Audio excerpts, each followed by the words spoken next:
क्या आपने कभी सोचा है कि हमारे शरीर के फेफड़े ही निकाल दिए जाए तो हम सांस कैसे लेंगे? मैं बात कर रहा हूँ अरावली पर्वत की।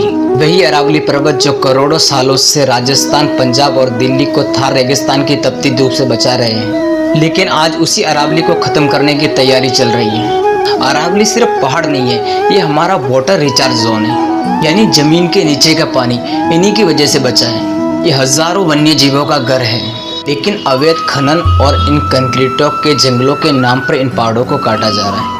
अगर अरावली गिर गई तो दिल्ली, एनसीआर और आसपास के इलाके सिर्फ धूल का कटोरा बनकर रह जाएंगे। गर्मी और बढ़ेगी और पानी का संकट ऐसा होगा कि हम कल्पना भी नहीं कर सकते। हम विकास के खिलाफ नहीं है, लेकिन विनाश की कीमत पर विकास कैसा? हम आने वाली पीढ़ी को विरासत में क्या देंगे? सूखे हुए कुएं, जहरीली हवा। सुप्रीम कोर्ट ने कई बार चेतावनी दी है, लेकिन अब वक्त आ गया है हम आम नागरिक आवाज उठाए।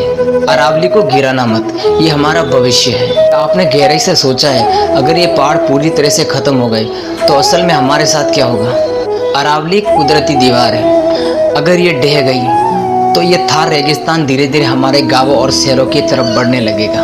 आज खेत और हरियाली है, वहाँ कल रेत के टीले मिलेंगे। ये हरियाणा और पंजाब जैसे इलाके मरुस्थल में बदल जाएंगे। अरावली की पहाड़ियाँ स्पंज की तरह काम करती है, जो बारिश के पानी को जमीन के अंदर भेजती है।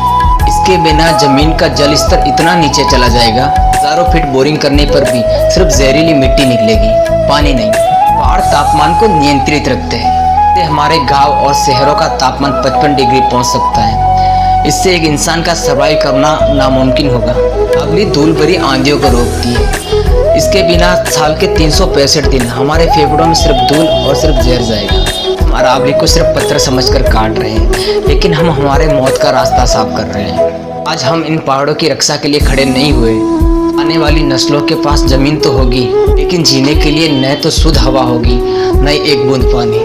फैसला आपके हाथ में। आपको ऊंची इमारतें चाहिए या जीवन देने वाली पहाड़?